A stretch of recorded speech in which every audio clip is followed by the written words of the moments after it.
Yeah, Camson everyone. Let's start off.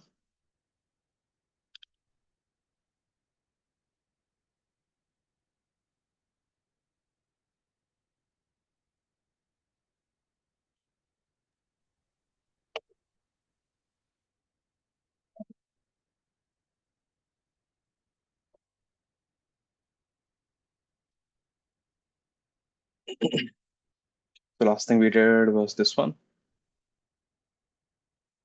the binary star.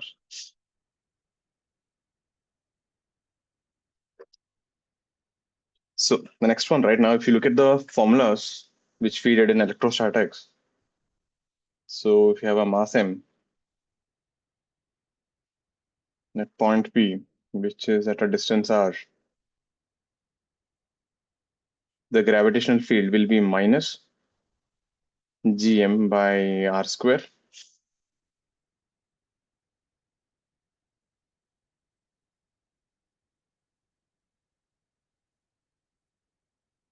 The potential V will be minus gm by r. You can see the same thing if this had been a plus q charge at point P at a distance r. It was the same formula. There the electric field would have been k q by r square, and the potential would be k q by r. So you simply replace, k with minus g and q with m, and you get it. And remember, the difference is infinity.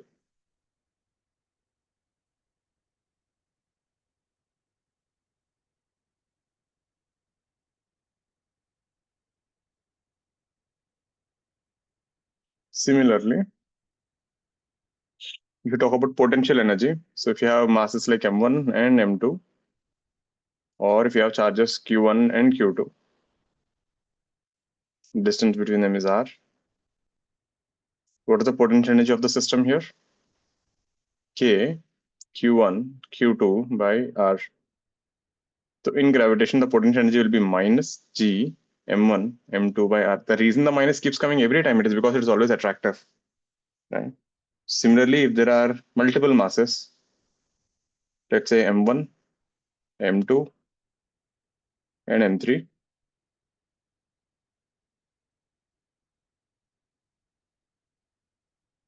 then the potential energy of the system will be the potential energy of all possible pairs, which is minus g m1 m2 by r12 minus g m2 m3 by r23 minus g m1 m3 by r13. Have a look at this. So it is the same formula that we did in electrostatics. You can note them down if you want, in case you don't remember. If you remember, then it is fine.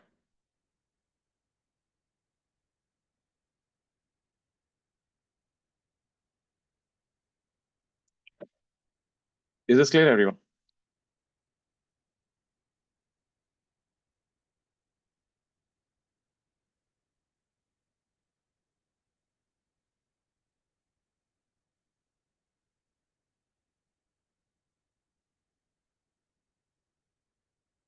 Next one. Similarly, you guys remember the formula for this thing, finite rod.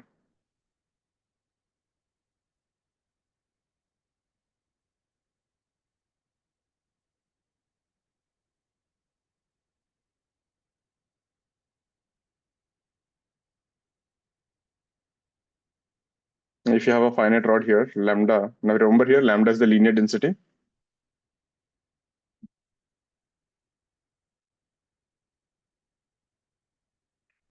And if you have a point P here, do you guys remember what is the formula that we derived? This distance is, you can take it as r.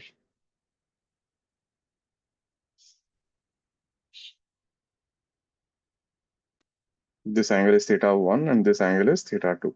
So theta 1 and theta 2 are angles with the two extremes. So here the fields will become like this. So there it was away from the rod, here it will be towards the rod. These are the formulas.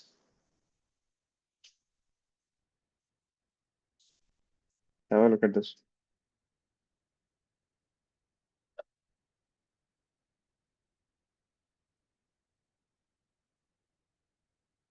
Clear?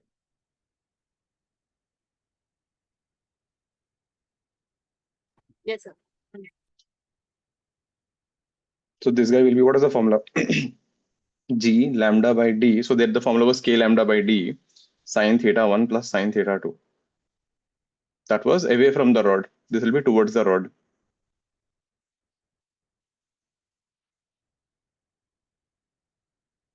This guy will be G lambda by D cos theta 1 minus cos theta 2. That is in the direction of theta 1. This will be away from theta 1. So basically, you have to just reverse the directions. And if you make theta 1 is equal to theta 2 is equal to 90, then we get an infinite line mass.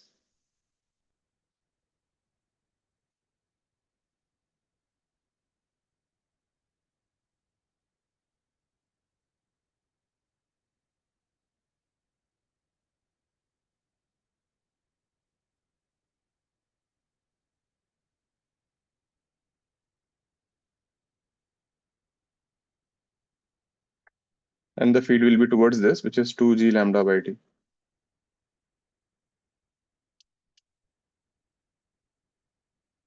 There. I think you can copy this down if you don't remember this. I'm pretty sure most of you must have forgotten this.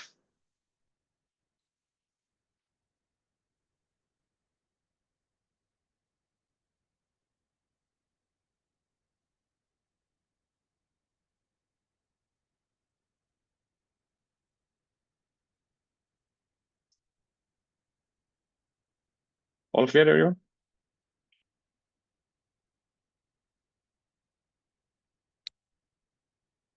Let's see a few questions on this. Turn in the page. Any doubts on this?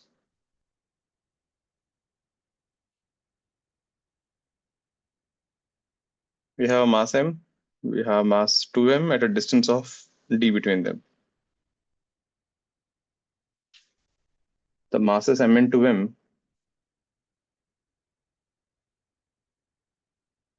move towards each other due to gravitational force.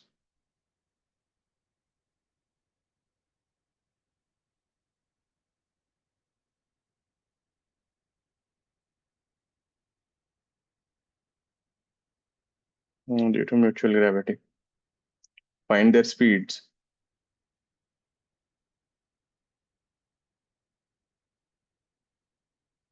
When distance becomes half. Initially, they're at rest.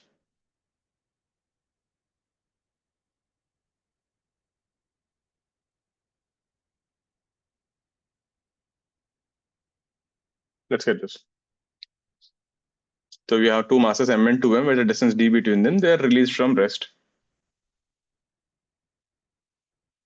Because of the gravitational force between them, they started moving towards each other. And as they get closer and closer, when the distance becomes half, at that instant, what are the speeds of both the masses?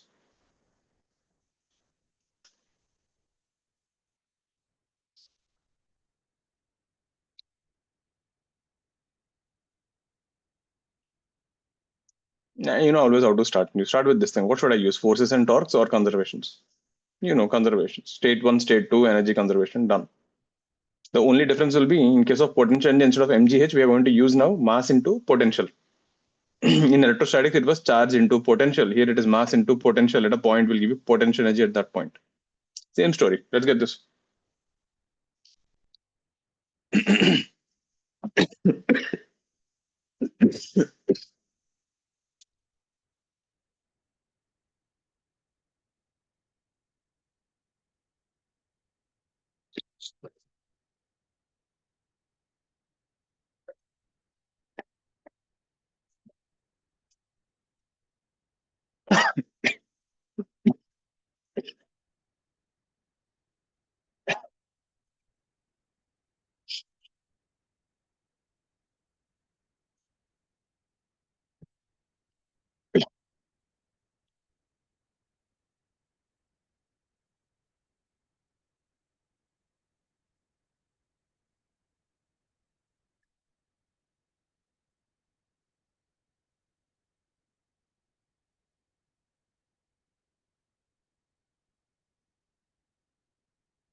Someone got a minus inside a root. Imaginary velocity, Sanj.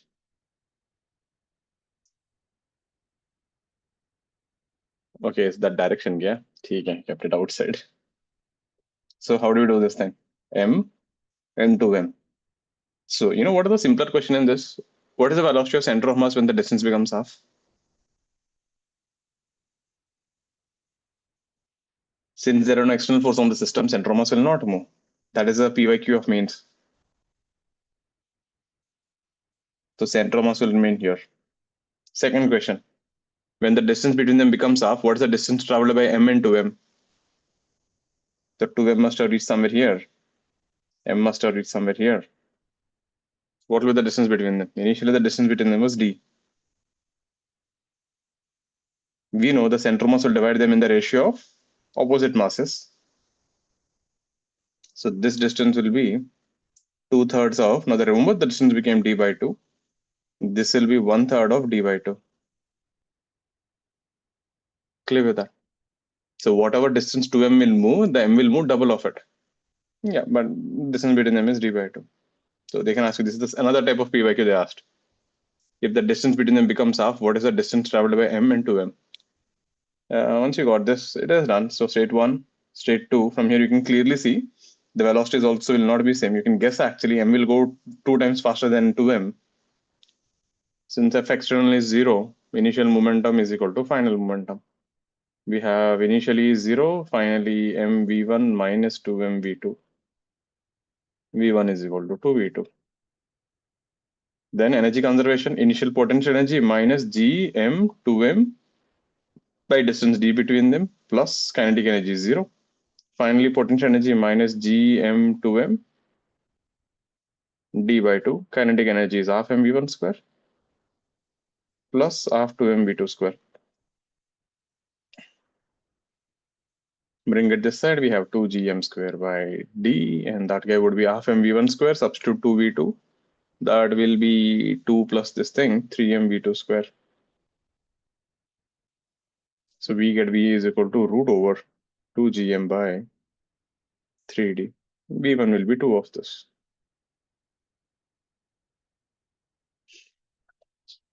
Clear, everyone?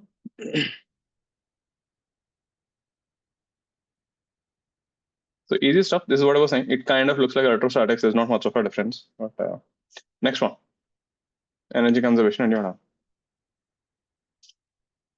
any doubts on this? Next one.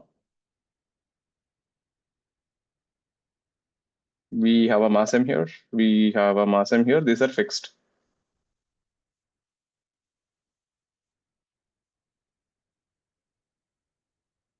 This is a perpendicular bisector.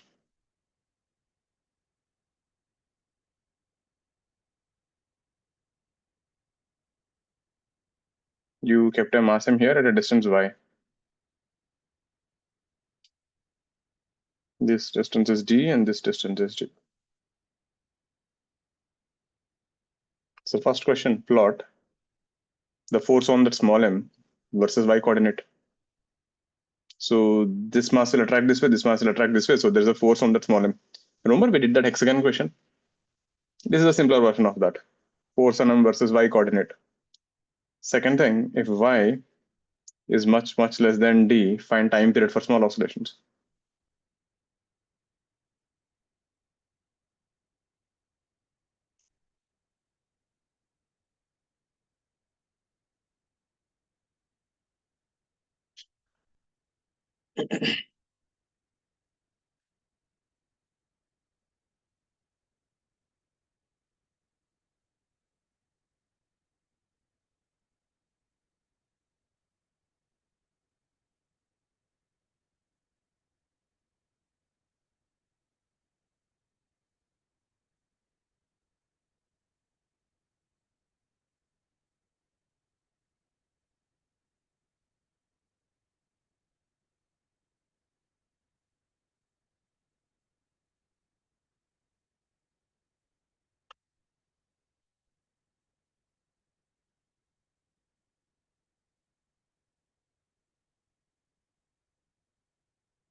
So how do we do this?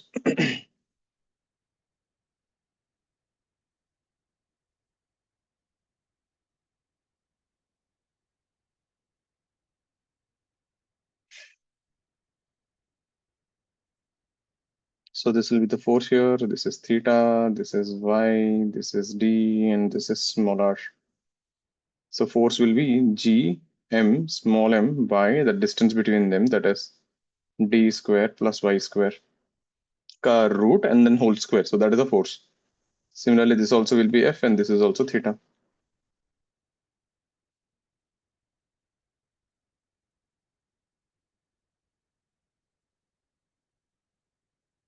So F net will be 2F cos theta. The force will be 2 G small m by d square plus y square, and cos theta will be y by root over d square plus y square. Yeah. So this will be 2 G y by, if you remember, this thing is looking exactly like the Drinker result. Even that hexagonal result was like this only. Then for maximum minima, we differentiate this thing df by dy equal to 0. And when you differentiate this, you will end up with y is equal to plus or minus d by root 2. You can check it out. So if I try to plot this graph,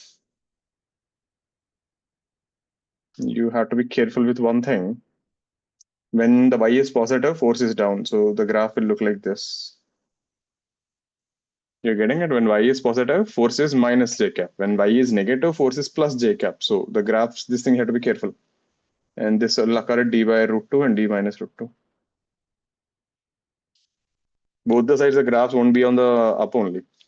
And if this thing is small, if y is much, much less than d, this force will become minus 2 Gmmy by d square plus y square whole power 3 by 2 is equal to mass into acceleration. We can ignore this. So small m will cancel and you end up with minus 2 Gm by d cube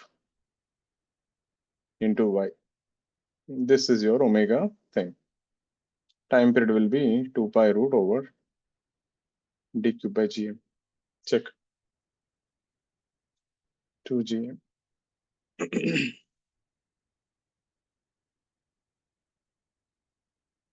Clear with the steps?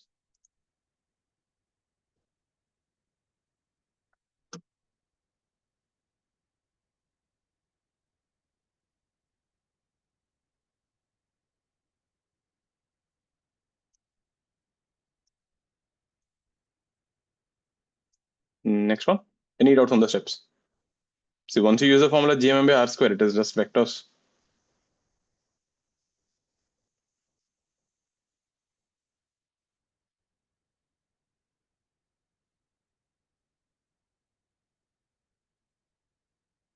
Next thing.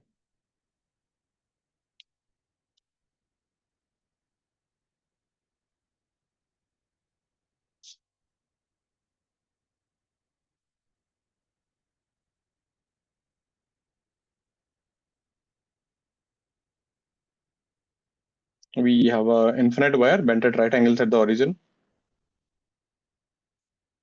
Remember, we did this thing for d comma d. So what if I have a point here which is root 3 comma 3?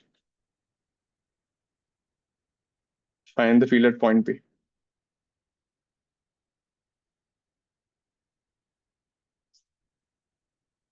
So in electrostatics, we did it for d comma d.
Numbers are a little bad. I'm more interested in how do you take theta 1, theta 2 and the distances.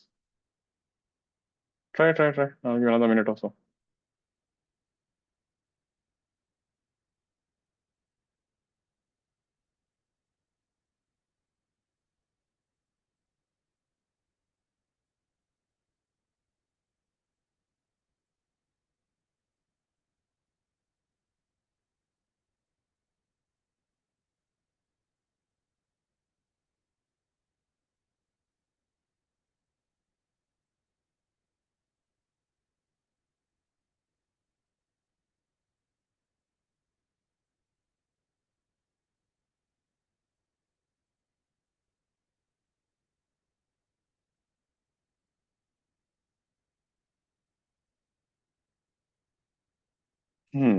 Let's see.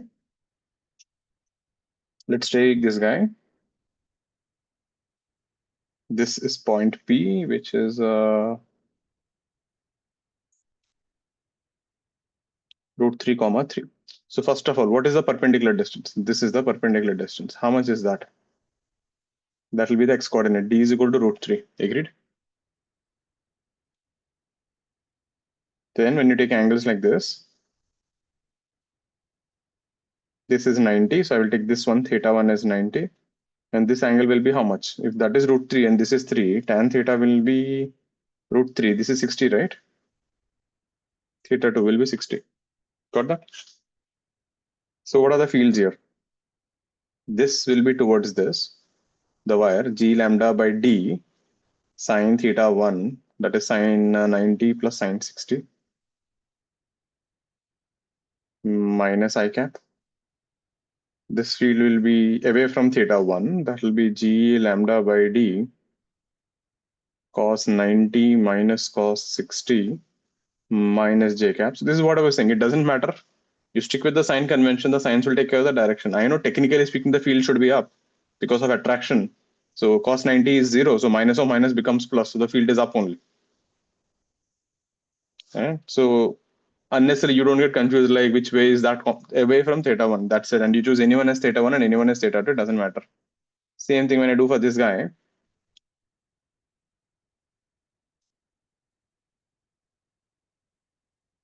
This is the perpendicular distance. Now d is 3. So d is changing here. This guy will be 30 and this guy will be 90. So I will take this as theta 2 and this as theta 1. So this will be towards the wire. So g lambda by d. The thing which we did in electro, right? That was a little easy. 45, 45. So yeah, 30, 60, you have to be careful. Sine 90, this is minus j cap. This is away from theta 1. So that will be this way, g lambda by d cos 30 minus cos 90 I cap. There, you got it. Just add all of them, I cap, j caps, and you get the answer. So you just need to find what is d and what is theta 1, theta 2, and the directions. 3 things. Clear, everyone? So you should know your finite Rodka formula.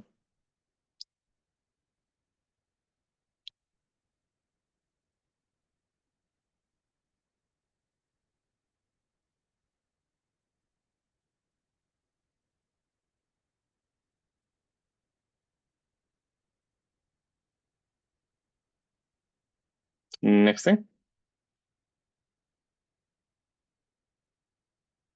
Clear, na everyone? Daksha, Arnav, Ojas, Soham, Sharman.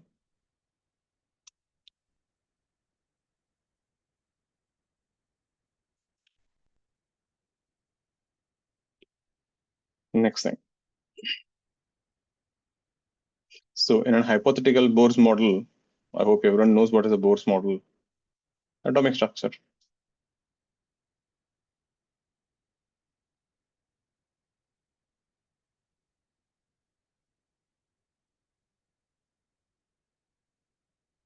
So if instead of electron going around the nucleus, assume mass m goes around a line, goes around an infinite line.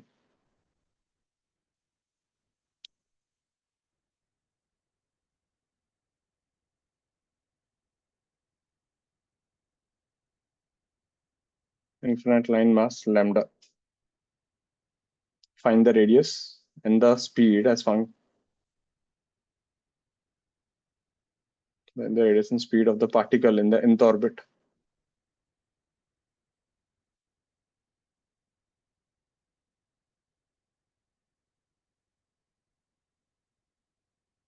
Again, completely an hypothetical thing.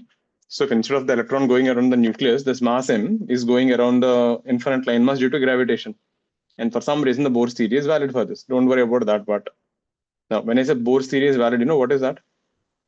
There are two postulates, if you remember. One is it goes in a circle, and second thing is angular momentum is quantized. याद है? ns by 2 pi. So whenever they say Bohr's theory is valid, this is what they mean. Angular momentum is quantized. That is where you get the nth orbit from. How do you solve this?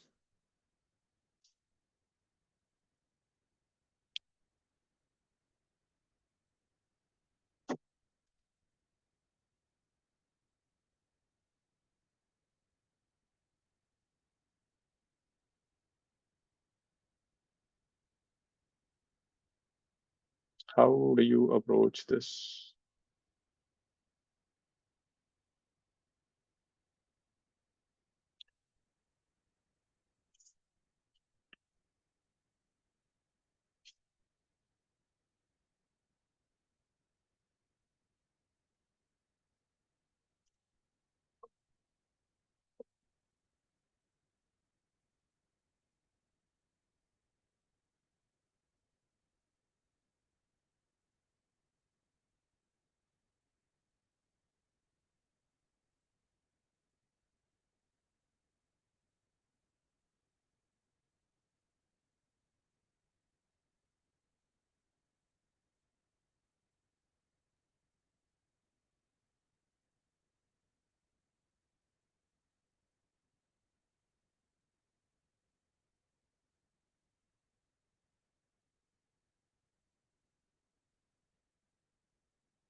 Let's see. So basically, the idea is this. Think of like this. So we have this infinite line mass, and this particle m is going in the circle.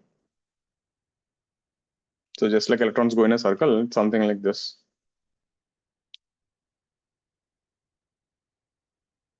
No, it just looks scary. There's nothing there in the question. So what is the force acting on this particle? The force acting on this particle will be mass into field. This will be balanced by the centrifugal force mv square by r. So mass into field is equal to mv square by r. Field is nothing but 2k lambda by r. That is a field due to an infinite line charge, line mass. That is mv square by r. M cancels, r cancels. You'll get v is equal to root over 2k lambda. And if you notice something, this is actually independent of the radius. That means it doesn't matter at whatever distance you take, the speed will remain constant. This is independent of n.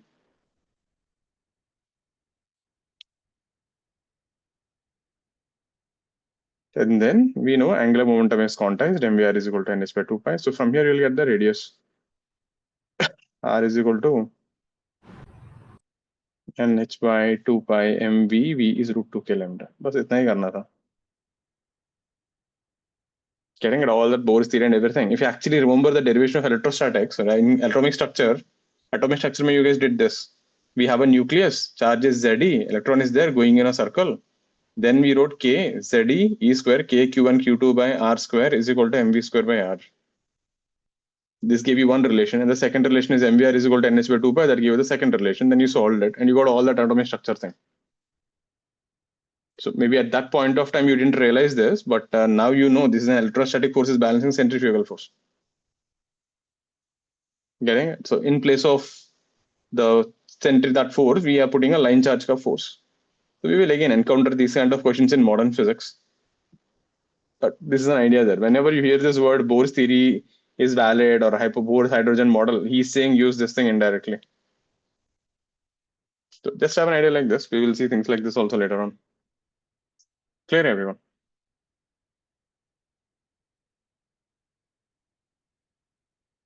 के जगह G आएगा. Yeah, my mistake. Sorry. 2G lambda by R.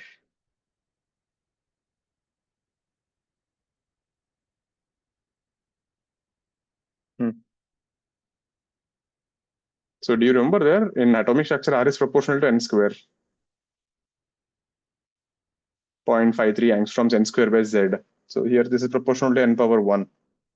And V doesn't depend on n. In atomic structure, velocity was what? Proportional to Z by n. So all those things will change. Next one.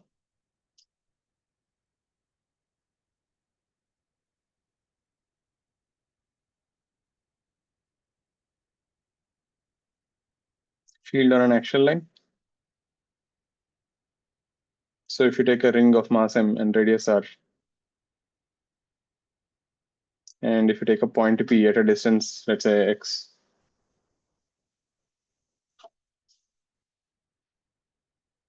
the field is given by minus G m x by r square plus x square whole power 3 by 2. The potential is given by minus Gm by root over r square plus x square. The field will be towards the center. If you try to plot the graph,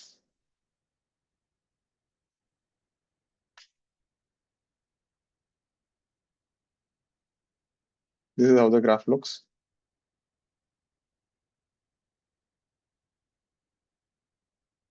This will occur at minus r by root 2. This will occur at r by root 2.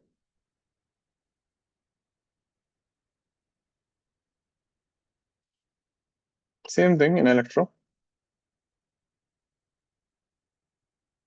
Do you guys remember the Disca formula? What is the field due to a disk? I gave you a shorter way to remember.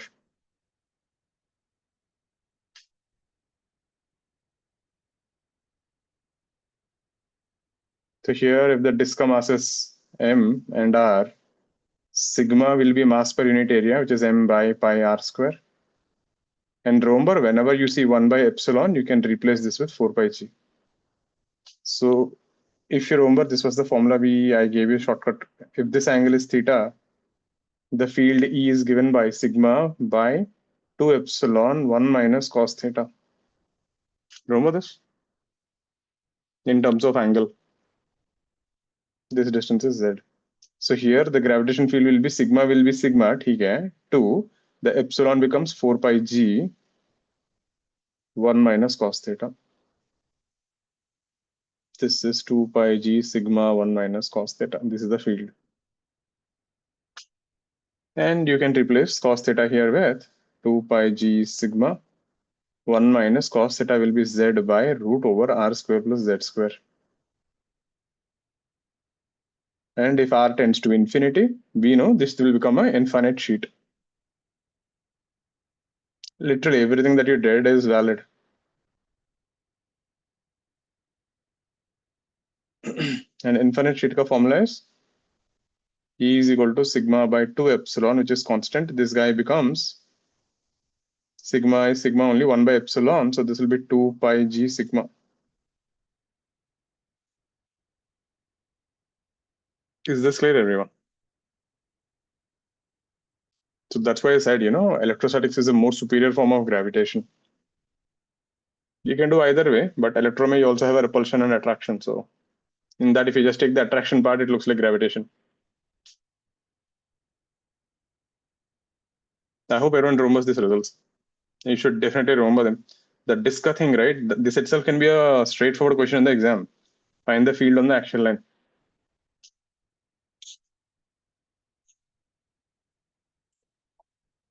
Any doubts on this page?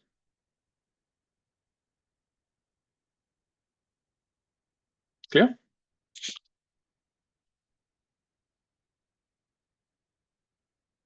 Let's see our question.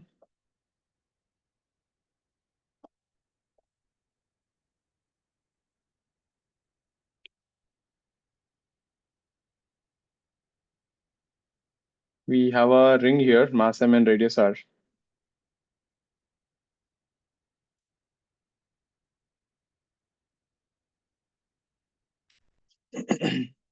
This is point A and this is point B. This distance is r root 3. This distance is 2 root 2 r. So case 1, you projected a particle of mass m with speed u towards B. Case 2, you projected particle of mass m with speed u this way. So there are two different questions. We don't have two particles at the same time. So the first question is, find u minimum so that this m goes from case 1, you want to go from A to B. So find the minimum speed of the particle so that it goes from A to B. Second question, find the minimum speed of the particle so that it goes from B to A. Getting this? Two different questions. If you project from here, what is the minimum speed required to go from here to here? If you project from here, what is the minimum speed to go from here to here? So just to show you that I'm showing two particles there, in reality it's only one. I hope the question is clear. Try. I'll give 2-3 minutes.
Okay.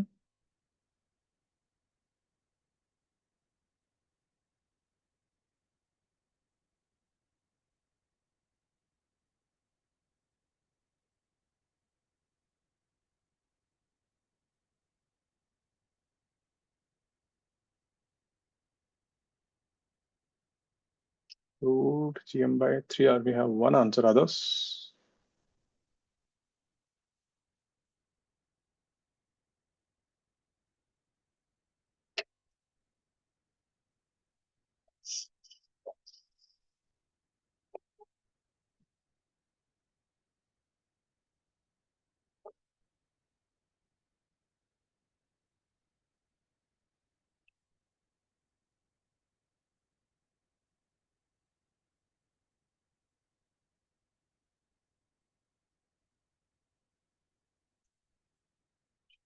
Same.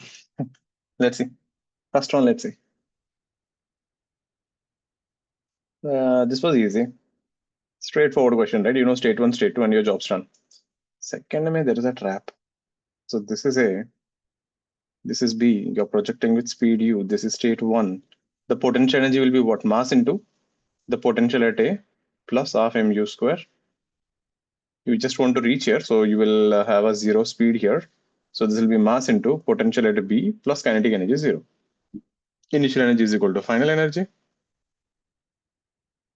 Mass into what is the potential there? Minus gm by root over r square plus x square. That will be r square plus 3r square. This distance was r root 3.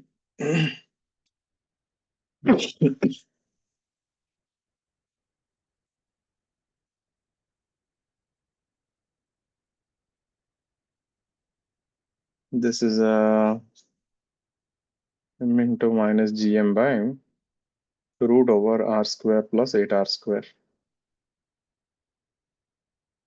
M goes off. This will be minus gm by 2r.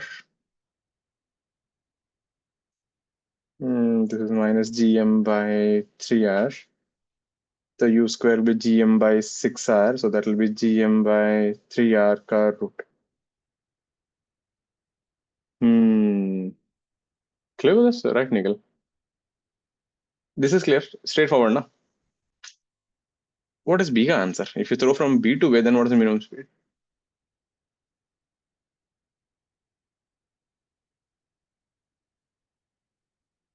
Nahi, Purvaja. That's not the answer.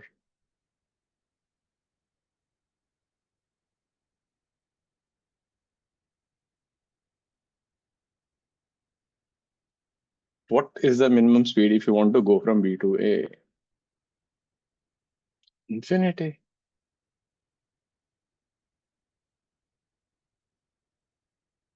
I thought you guys will see and tell.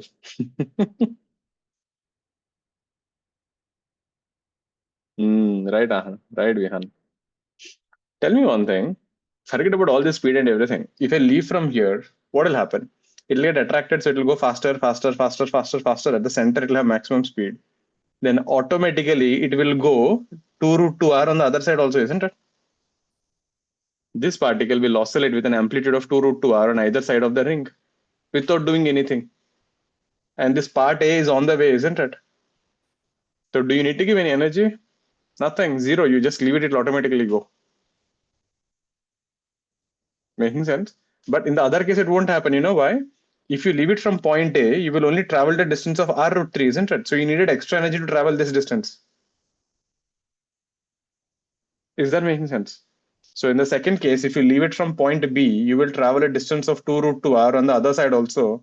So you need not do anything. You just leave it and it will automatically go. So it will oscillate with an so if you release it from B here, which is 2 root 2r, so here if the speed is 0, so this guy will travel like this at the center. This is the mean position. You will get maximum speed. And you can see by symmetry, it won't stop. It will go till this point here, which will also be 2 root 2r.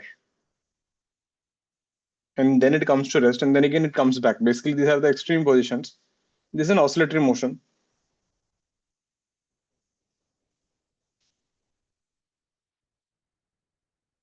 And on the way, the A is there somewhere here. So A will come automatically then. You need not do anything. So particle when released from B oscillates with an amplitude of 2 root 2r.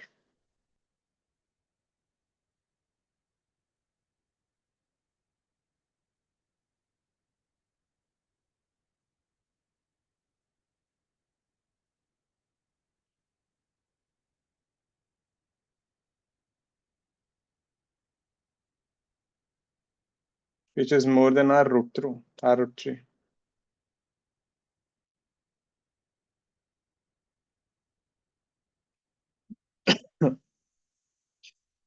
Therefore, the minimum speed is 0. Clear? If you actually try to use energy conservation, I think you would have got some negative value, root over something in minus. Means you should have negative kinetic energy at B. It doesn't make sense.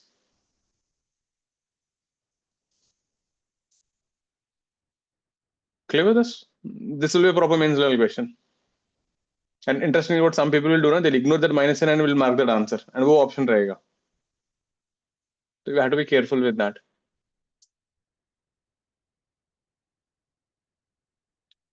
Clear? Next one. Next one. Then we have our standard results of hollow shell and the solid sphere. I would strongly recommend you write it down again. These are quite important. So if you have a hollow shell of mass m and radius r, the field will be 0 for r less than r. So inside the shell, the field is 0, the same story.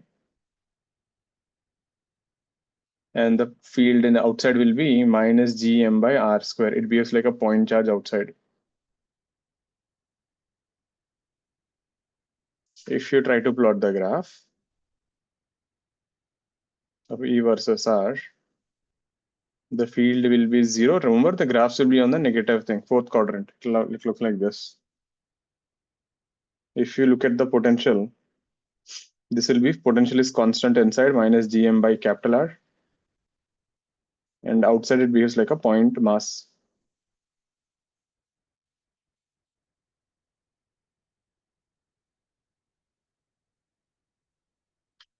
Here the potential will be constant and then decays. And then remember self-energy ka formula? What is the self-energy of a shell? kq square by 2r. So here it will be minus gm square by 2r. Remember the field pressure? What is the pressure on the shell? So here also, because of gravitation, the shell will try to compress, so that generates a pressure on the surface. Sigma square by 2 epsilon. 1 by epsilon can be written as sigma square by 2. 1 by epsilon is 4 pi g. So this will be 2 pi g sigma square, where sigma is mass by surface area, 4 pi r square. So this is a gravitational field pressure. So that was electrostatic field pressure. This is a gravitational field pressure. So the formulas will look same. Everything that we derived is valid. Max doesn't know what is m and what is q and what is k and what is capital G. You can note this down. Better note it down, you'll remember. Just put it on roughly if you want.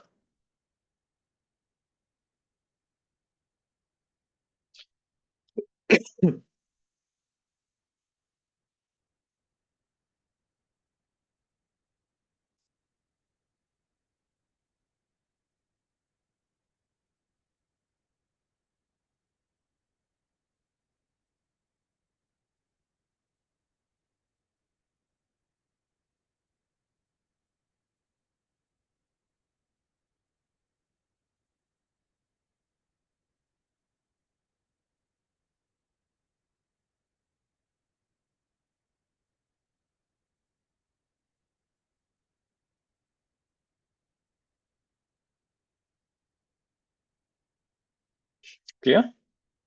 Let's see the solid sphere results.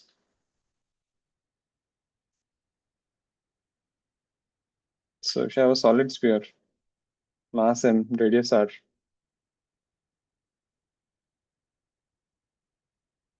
solid sphere, we get the field will be minus gmr by r cube. It's a linear field for r less than r. Outside will be like a point mass gm by r square for r greater than equal to r. The potential will be, this is the dangerous one, gm by 2r cube into 3r square minus r square. Should definitely know this thing. Outside will be minus gm by r for r greater than r. So if you try to plot the graphs, E versus r, and B versus r, this would be linear increase and then decrease. This guy will be a parabola and then will decrease. Potential at the center will be minus 3 gm by 2r. That is one thing, be careful. Most people, the moment you ask them potential at the center, they say 0. They don't even think this is 0. Simple mains level questions will go wrong because of that. What's the self energy? 3kq square by 5r. So minus 3gm square by 5r. And what about the pressure?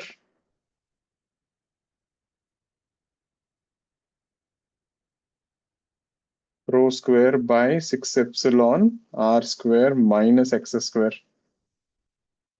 So this can be written as 1 by epsilon is 4 pi g. So that is 4 by 6, 2 by 3 pi g rho square r square minus x square. This is the gravitational pressure.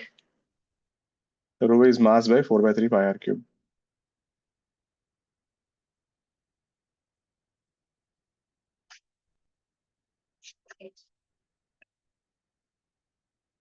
Check it out.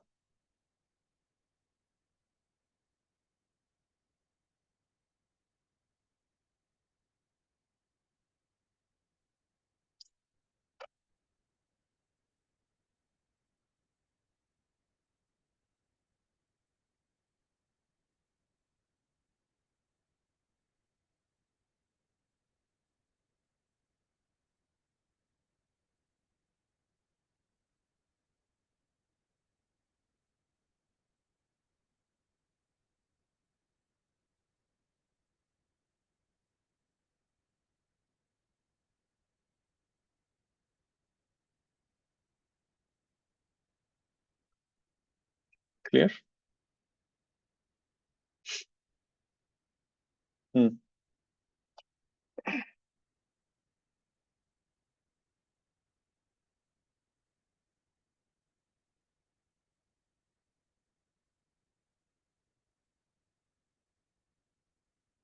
Next thing.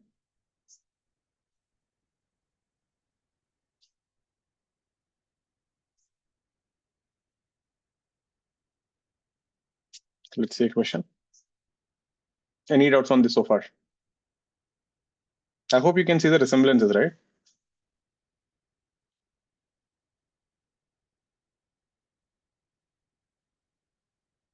So let's say we have a solid sphere, a planet, mass m and radius r.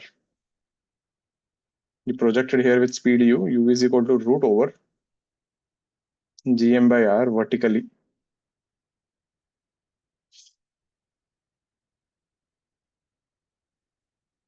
Same thing, mass m and radius r. This time you projected at an angle u 60 degrees. Find the maximum height from the surface. Find h max basically. Remember, you can't use u square by 2g. Gravity won't remain constant now.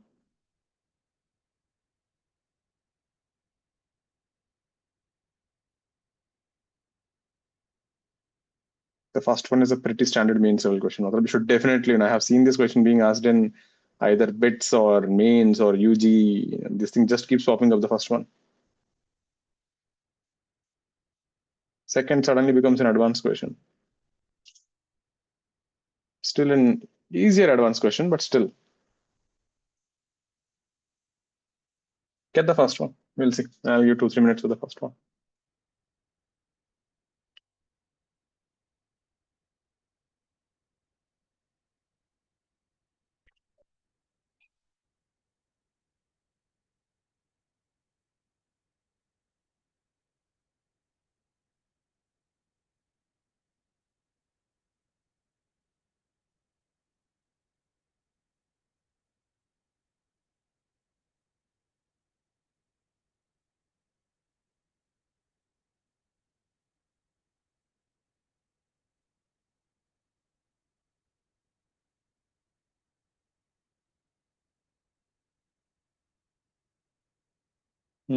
Right, Palak.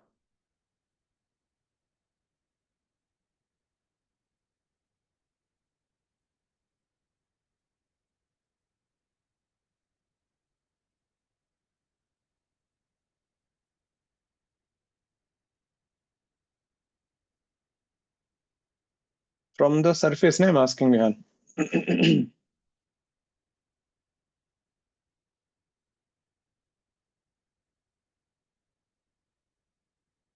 Yeah, right. Right, Nikhil.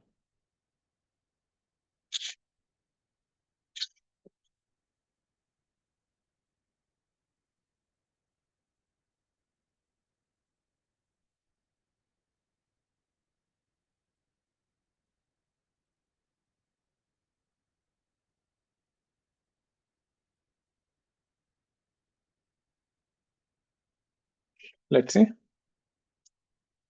Simple thing, see. I know you're projecting from the surface and I'm asking you maximum height. End of that, you're simply asking conservation, isn't it? So, state 1 and state 2. You're projecting from here with speed u, you go straight up, and then somewhere here you stop. So this is height h, and that's what I want to find. This is state 2, and this is state 1. So here the energy will be half mu square minus the potential energy will be potential minus gm by r on the surface, potential on the surface into mass m. That's your initial energy. Final energy, kinetic energy 0, potential will be minus gm by r plus h into mass m. Initial is equal to final. This will be half m. U square is given by gm by r minus gmm by r is equal to minus gmm by r plus h. Gmm will cancel off and you'll end up with 1 by 2r is equal to 1 by r plus h. H is equal to r.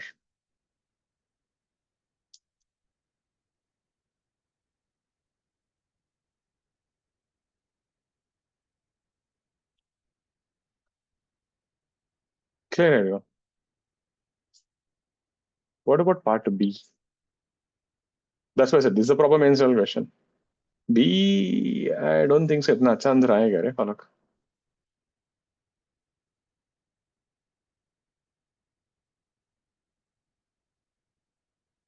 Think for a minute. How does that even actually go? So it won't stop, right? So in B at h max, you don't have zero velocity.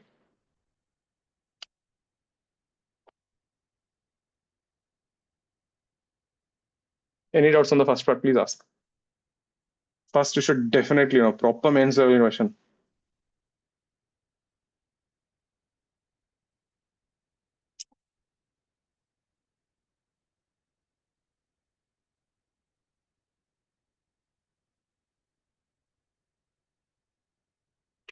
Second one, just to give you a context.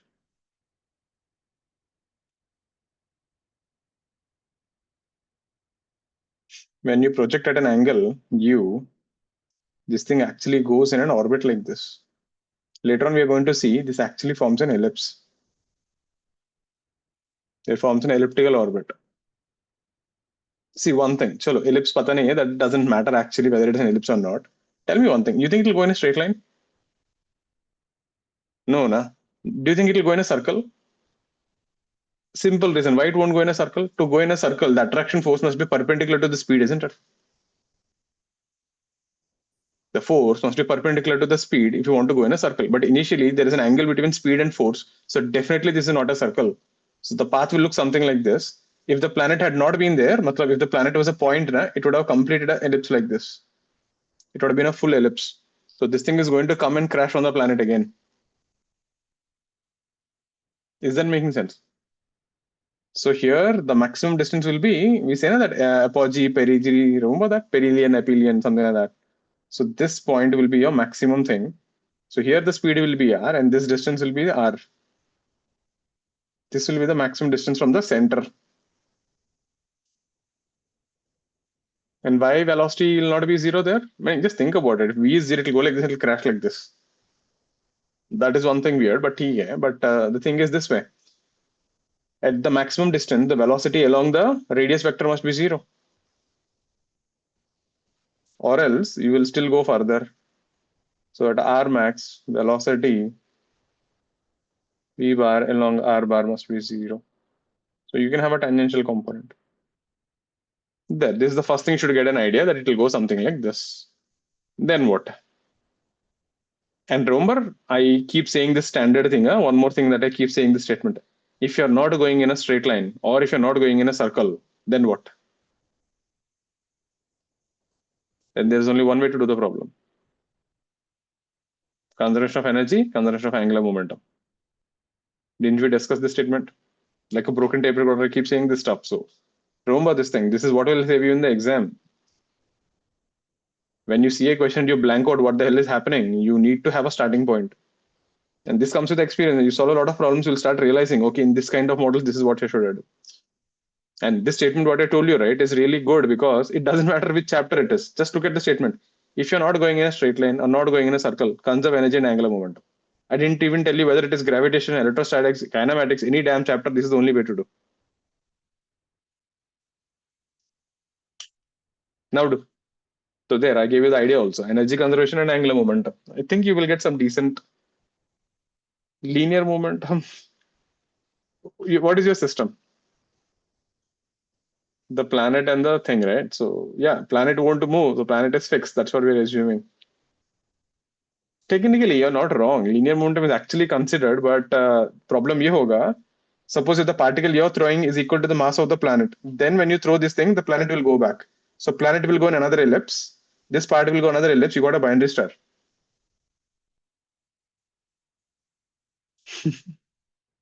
We are not doing that. So we are assuming the planet is fixed, right? So linear momentum का नहीं करेंगे.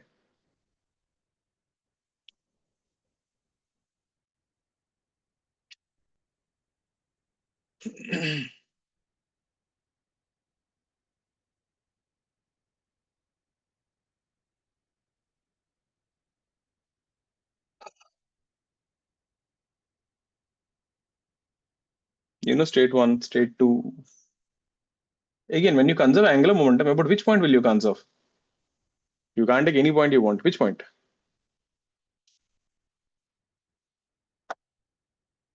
Center. Why? At any time, if you look at this, the gravitational force is always passing through the center.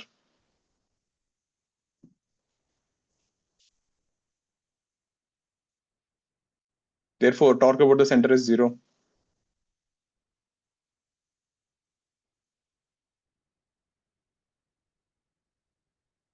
I don't know the answer. Right? We will check.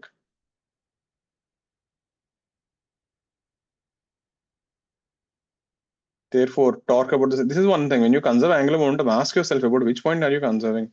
Therefore, L bar about center is conserved. You can't take any point. There. You got everything. Now solve. I'll give you another minute or so. Just a matter of putting the things and solving. I think you'll get a quadratic. Yeah, I'm not sure. I think you will get a quadratic. You know why you'll get a quadratic? Because you simply said, find me a point when velocity is perpendicular to r, and Max doesn't know you will collide with the planet. So there is one more point here, na, perpendicular to r. So you will get two roots. One is r minimum and one is r maximum. So you will get a quadratic. So we take the bigger root because we know you're going to collide before even going to the minimum thing. Because Max will think you're going in this ellipse. So technically you should get two answers, r minimum and r maximum. So that is at apogee and perigee. I think just get the equations and leave it. I think I'm not sure whether you'll get a good answer. You might get also. So also, I'll give you a minute.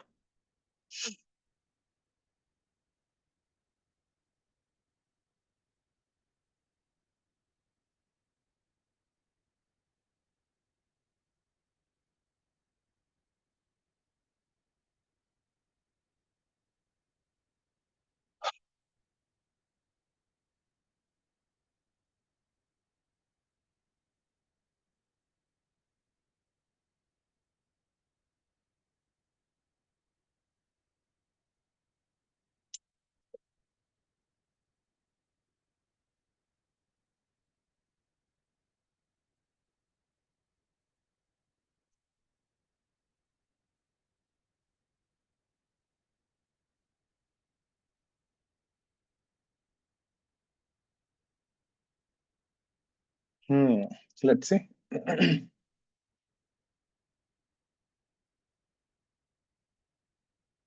So what is initial angular momentum? L initial is equal to L final. So angular momentum can be written as m into u into r perpendicular or m into u perpendicular into r. I will take the u perpendicular. So this is u cos 60. And this is u sine 60. U sine 60 is passing through the center, so that component won't have angular momentum. So this will be m into u cos 60 into r is equal to mv into small r. So u into r by 2 is equal to v into small r. This is equation 1. Energy conservation, initial energy minus g m by r plus kinetic energy half m u square. U is gm by r is equal to minus gmm by small r plus half m v square. Small m goes off everywhere. This guy will be gmm by 2r minus gm by small r plus half v square will be u square r square by 4r square. You are getting a quadratic. कुछ अच्छा answer तो नहीं है ये. I do know u का value, right? I know u का value. Let's see. Minus gm by 2r. U का value कितना था? gm by. Let's take u का value. Same thing. gm by r.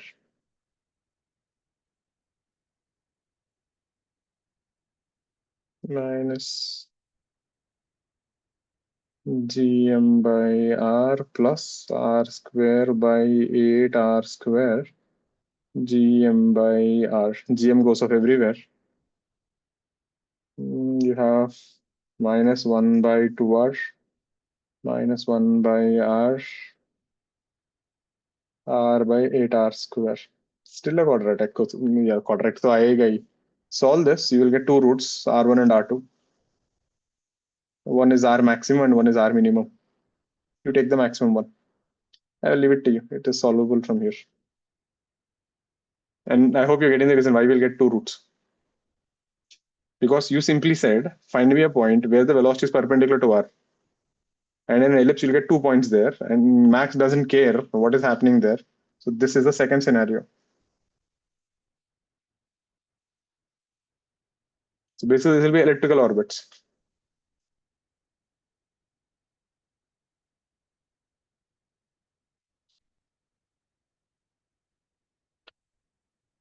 Clear, everyone? Got the steps? Did they finish off ellipses in Max? Yeah, okay. We can prove using polar coordinates, but हमारे पास वो derivation नहीं है. So normally conic sections में you have that eccentricity, right? You'll get the relation of the eccentricity in terms of u. So for different values of u, you get different orbits. For example, the speed is there. If this u ka value is greater than gm 2gm by r equal to, it's an escape velocity, you'll get a parabola. If his u is greater than root 2gm by r, then you'll get a hyperbola. So there is a relation between that. We don't have the proof, but I'll show you the equations later on. So by parabola, it means like just continues going away. Means it will come back, but it won't. Okay. It will go to infinite. It will not come to the planet again. Okay. See, parabola is an open-ended curve, na? It is not a closed-end. Clear with this, everyone? Got the question? Let's see similar like this, but another variation. We have a planet here. Mass m and radius r, and we have a comet here coming from very far, going with speed u. So from the center, this distance is a. So this comet is initially very far. Now, as it is moving, what will happen? It will get attracted by the planet ka gravity. So let's say if the speed is very less, what will happen? This will come and boom, collide with the planet. If your speed is little more, boom, still you collide. Little more, you'll collide. Little more, you will just escape the planet. More, you'll go like this. So depending on the speed, either the planet will get hit or will not get hit. So that means there is a minimum speed where you will just miss the planet. So what? So it will just graze the planet and go away like this. So find the minimum speed so that the comet does not collide with the planet. Generally, this is what happens with the Earth, but luckily we have Jupiter, which is much higher gravity that pulls off most of the asteroids. So Earth actually becomes kind of safe. It pulls away most of the gravity even before hitting the Earth. By chance something still escapes and comes, we have Mars, and then we also actually have Moon. Moon takes most of the beatings. So, but I think they're estimating, I think 2028 or 2034, I don't remember. They're saying there's a comet which is going to hit the Earth. There is some probability. So in that, they said there are 3 or 4 cities along the equator, near the equator, something will hit. One is Mumbai, right? One. So the cities on that latitude of the Mumbai, right? They're saying there are 3 or 4 cities they gave. 2032, which Abhinav is well updated with these kind of things. So let's see. So that is the reason. So study well, go join in another IIT other than IIT Bombay. So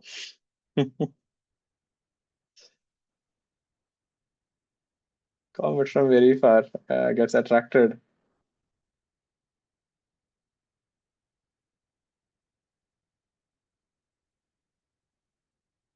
Planet. Find U minimum so that it doesn't collide with the planet.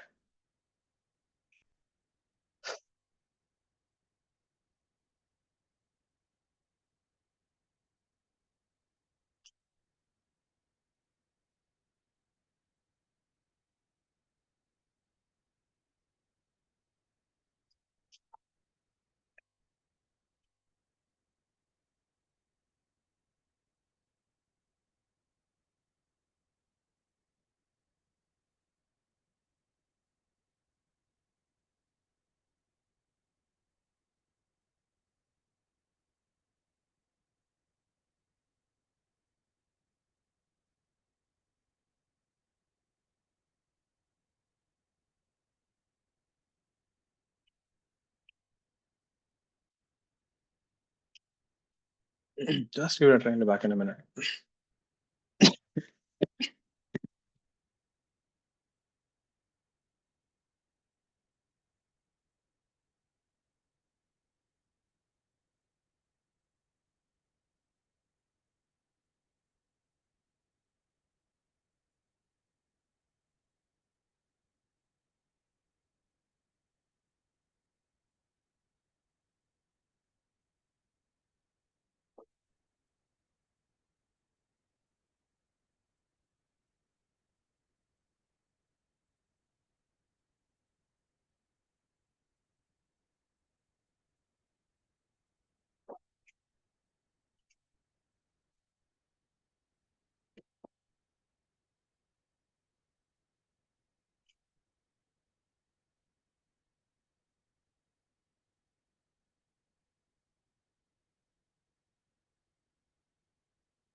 So, Nikhil, I think you must have got it.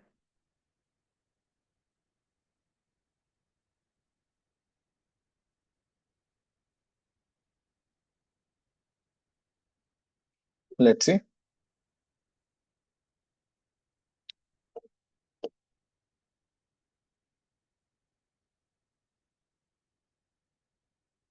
Same story. You're not going in a straight line. You're not going in a circle. So there's an angular momentum conservation and energy conservation. State 1 and state 2.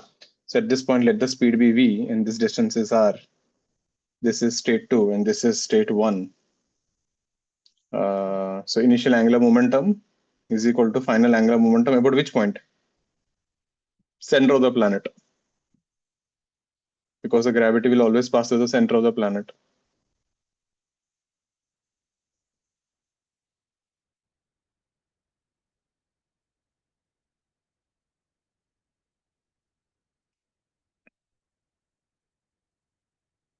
Then what is initial thing? Remember the center of this thing is what? M into U into perpendicular distance. So I really don't care how far you are. What matters is only the perpendicular distance.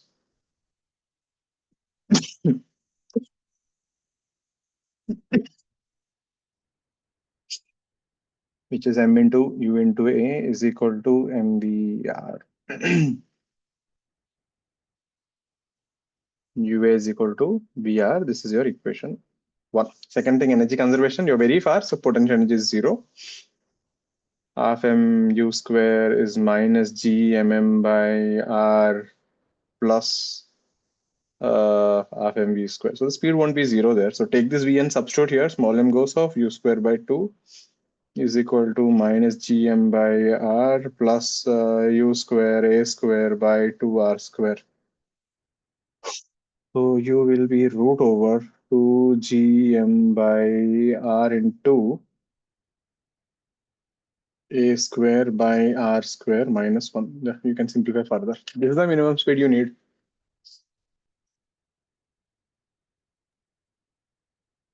Clear with this, everyone?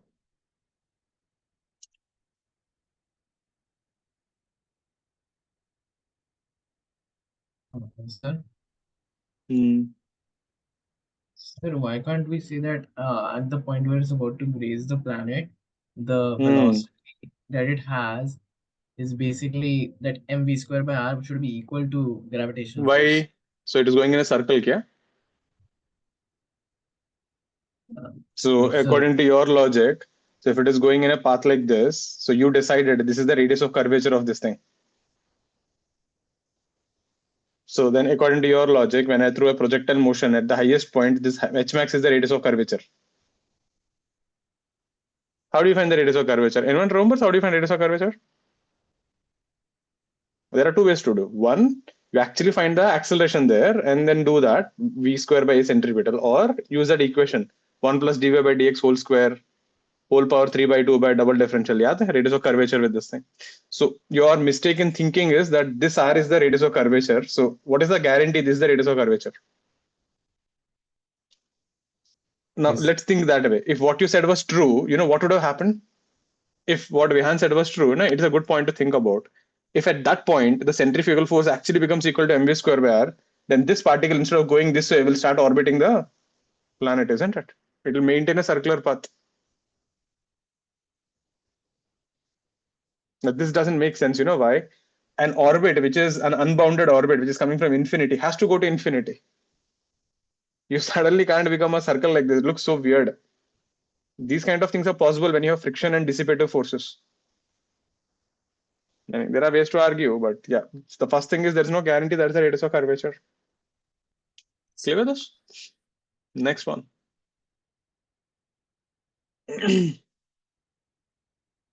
We have a planet here. We have a tunnel.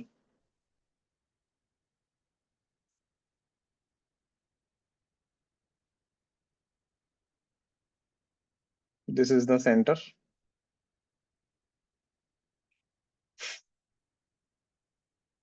This is mass m and radius r. Then what you did, you hanged a wire here. So this is a rope of linear density lambda.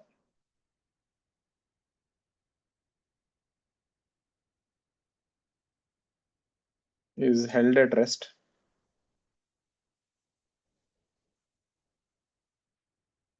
So someone is holding this thing here with an F external force. It won't remain at rest on its own. And ये length कितना था? This is r by 2. R is the radius of the planet, so is held at rest by an external force.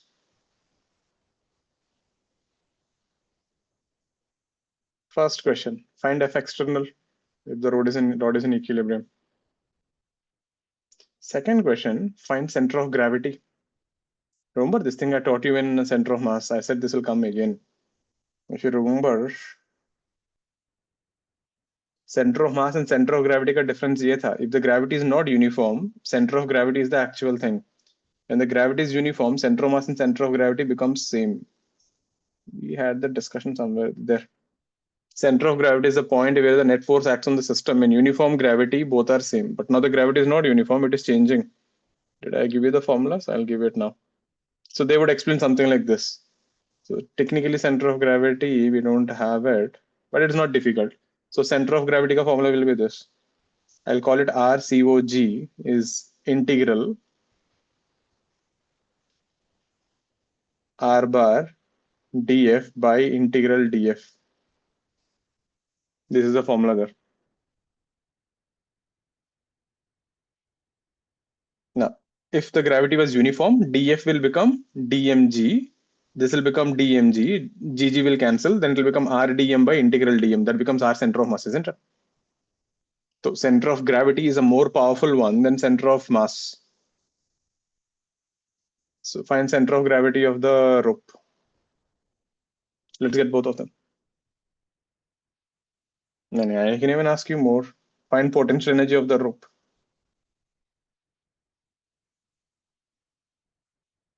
Or you can ask, let's find the work done to, remove the rope from the tunnel. So multiple things I can ask you.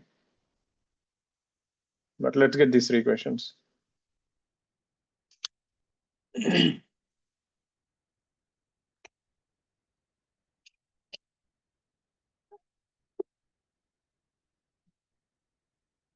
Lambda नहीं आया पुरोजा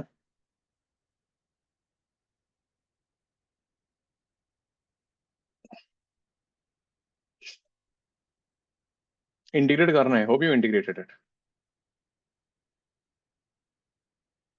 and I think denominator में 8 आएगा check once. I hope the question is clear. Someone didn't get the question, please ask.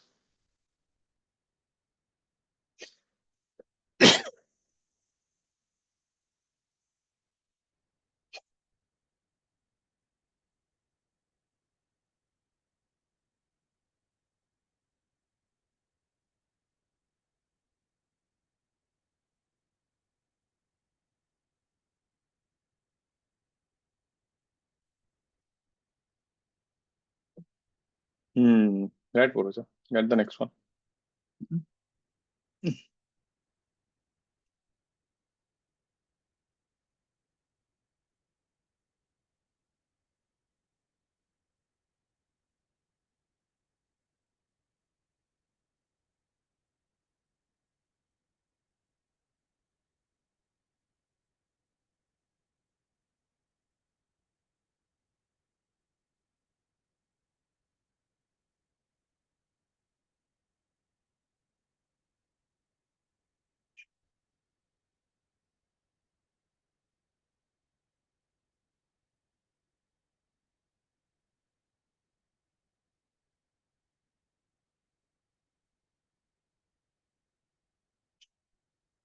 Hmm. 16 आया क्या?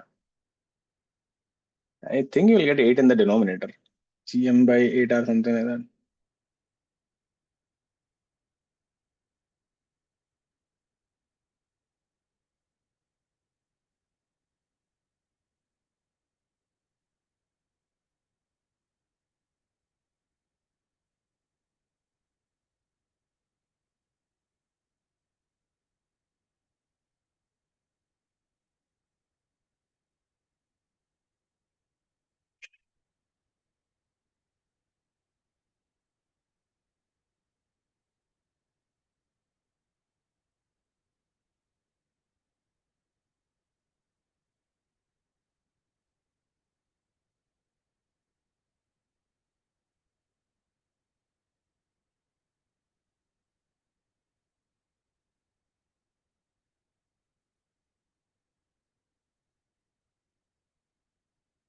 Let's see. 7R by 9. Right, Puroja.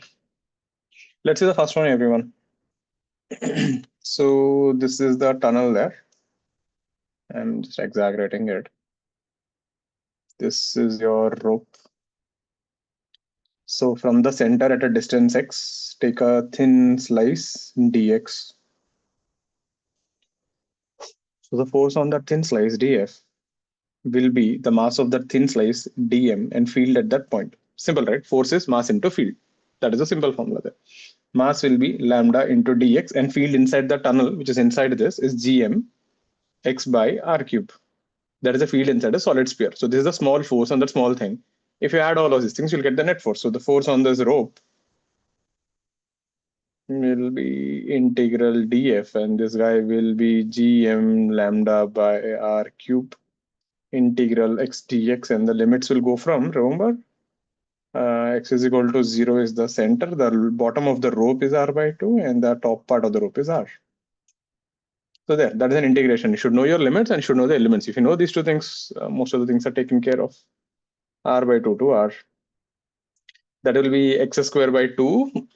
That will be r square minus r square by 4. So that will be 3r square by 4. So that will be gm lambda 3. R square will cancel here, and there's already 2 sitting there. That will be 8r.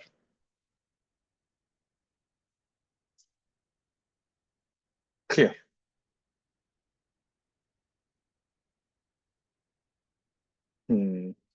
Similarly, what is the potential energy? Du will be Tm into potential. Isn't it? Same story. Mass into potential will give you potential energy for that small piece. Add all of them, you'll get the potential energy. Try. I'll give another 2 minutes. Let's get the energy part and the center of gravity.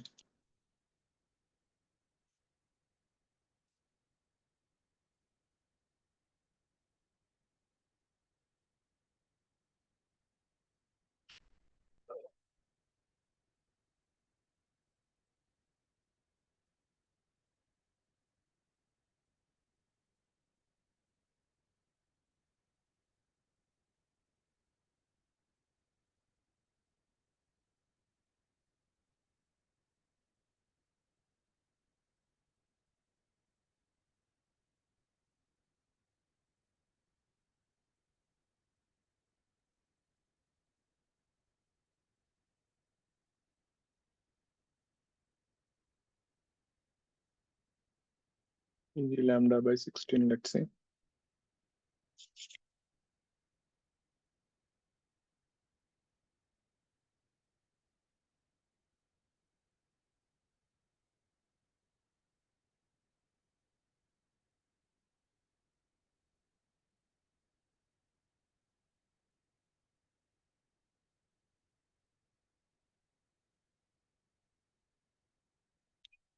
So if you integrate this, what do you get?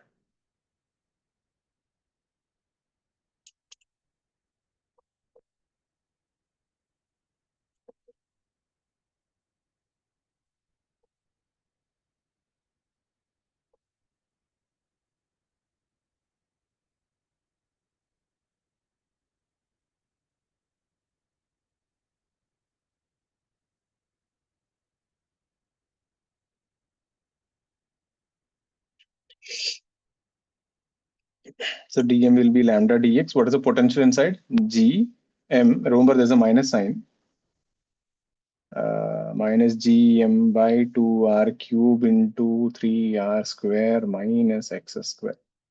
Yeah, right. It looks big equation, but it's a matter of integration. So potential energy of the system will be minus gm lambda by 2r cube integral 3r square dx minus integral x square dx. Limits will go from r by 2 to r and r by 2 to r.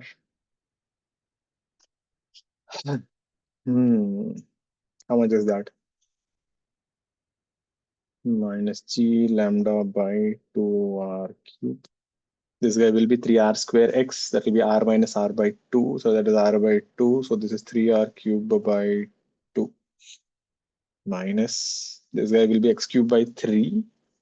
So 1 by 3. And that will be r cube minus r cube by 8. So that is 1 minus 1 by 8. And that is 7r cube by 8. R cube will cancel out outside.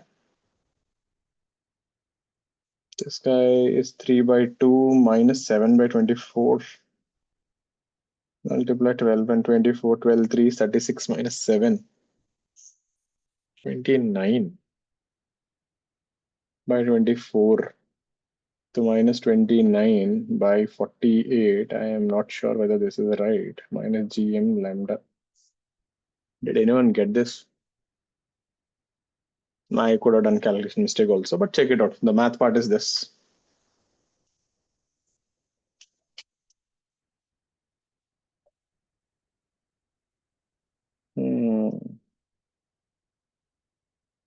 ठीक है. Clear with the potential energy part. And then what about the center of gravity? RCOG is integral R df by integral df. So df we just calculated, which is this guy, lambda dx. So this will be x into lambda dx gmx by r cube. This will go from r by 2 to r by integral lambda dx gm x by r cube. This will go from r by 2 to r. All that constants will go off. You will simply get integral x square dx r by 2 to r by integral x dx from r by 2 to r. And this guy will be how much? And that will be numerator में x cube to 7 by 8 r cube by, this will be 3 r square by 4. 4 za 2 za 3 भी आएगा, 2 भी आएगा, 7r by 6 नहीं 7r by 9. Clear with this? Everyone got this thing? So you can find force, you can find potential energy, you can find center of gravity. So there are multiple things you can ask. I could have done the same thing in electrostatics also. There I will put a positive charge on the sphere and a negative minus lambda on the wire. It will give you the same feeling, the attraction and everything. Any doubts on this? So if they ask you work done to remove the wire, then you'll find the potential energy on the surface and potential energy this and subtract them, right? The change in potential energy will give you the work done. Surface to easy, na? Gm by r into the total mass of the rope. Clear with this? So if I ask you the center of mass of the rope, r center of mass will be where? 3r by 4 from the center. That will be exactly the center of the rope. So that is if you're assuming g is constant. So center of gravity and center of mass are not same. So be careful here. So this is how they'll ask you center of gravity questions. Clear with this? Let's see one more like this. Same thing, we have a planet. We have a tunnel. This is your center. So from here, you dropped a particle into the tunnel.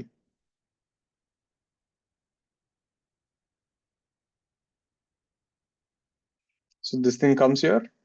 It's the floor here, and let's say E is equal to half. So after hitting the floor, it will bounce again. Find the height it will bounce after colliding with the floor.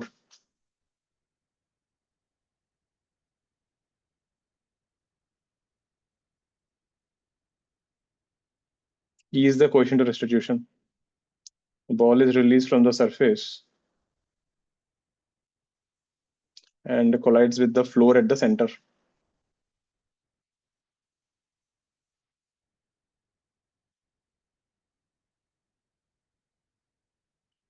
Up to what distance it bounces after it collides.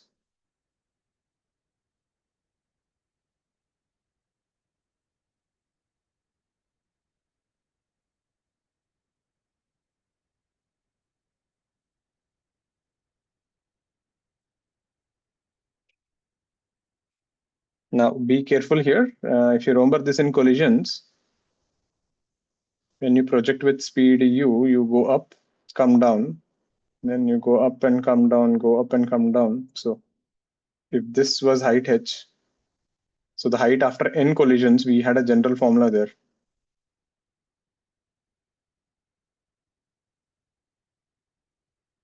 This is given by e power 2n into h. This is valid when g is constant.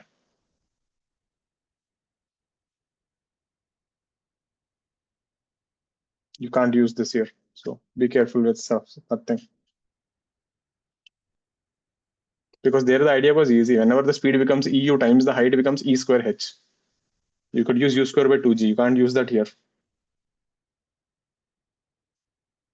Let's get this. It's just simply a matter of putting the equation and solving.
Eight hour by 11. You get a good answer.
Three hour. Let's think about it logically. I throwed it from a height hour. 3 hour means you went out of the planet.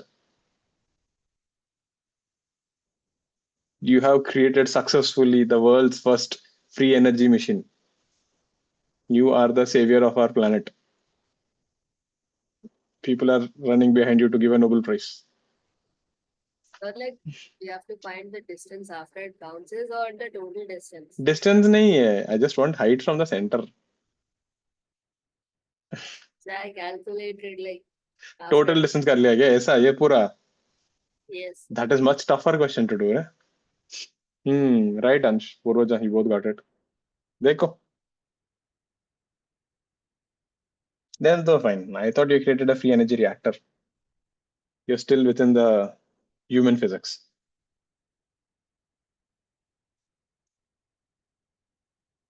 So yeah, let's see what to do there. So this is released from rest. This is state 1. This is state 2. So you'll come here and collide here with speed u.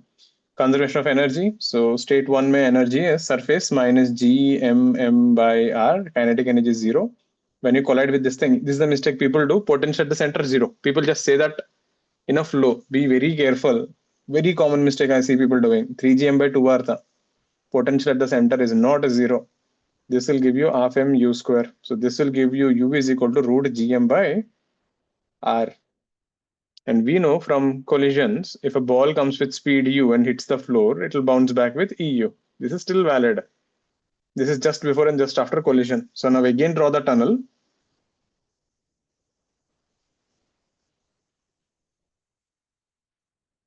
That means after the collision got over, this guy started going up with u by 2 because e is equal to half. So this will go somewhere till here and stop. So I'm asking you this height h. Now let's call it x. Now conserve energy after collision. You can't conserve energy before and after collision because E is equal to half, some energy is lost. So but when the collision is over, then energy can be conserved again. Now when you conserve energy again, this is state 1 and this is state 2. So now initial energy will be minus 3gm by 2r, the potential into mass. The kinetic energy will be half m u by 2 ka square. And here you have to be careful. What is the potential at that point? That dangerous formula there, minus gm by 2r cube into 3r square minus x square into m. potential at that point into mass. It is all about potential inside, and then you're done. You can substitute here. Minus 3g small m will go off. 2r plus 1 by 8 and u square is gm by r. This is gm by 2r cube, which is 3r square minus x square. Gm cancels everywhere. 1r also goes off. You'll get minus 3 by 2 plus 1 by 8 is equal to minus 1 by r square into 3r square minus x square. This looks bad, but okay. 4, 3 minus 11 by 8. Minus also goes off. So this will be 11r square by 8 is equal to 3r square minus x square. That's 24 minus.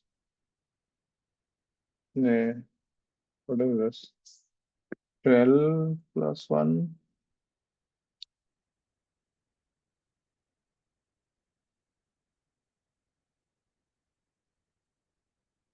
$24 minus 11. I goofed up somewhere.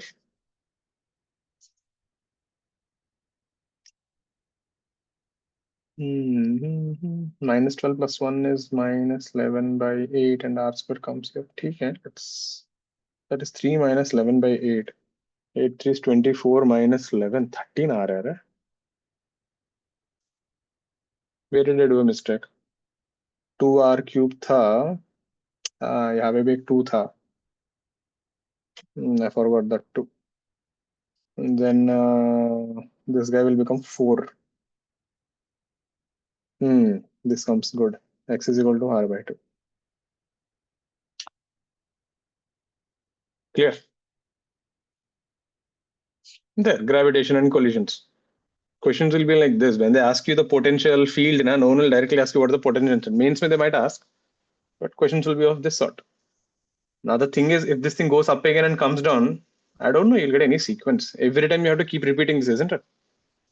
I don't think you'll get a very good sequence. I'm not sure. So if they ask you find the total distance traveled, ये तो first वाला तो r by 2 आ गया easily, but I'm not sure you'll get the same thing again, r by 4 or something. I don't think you'll get any GP or something. You can try one more time and check it out, but yeah. Clear with this?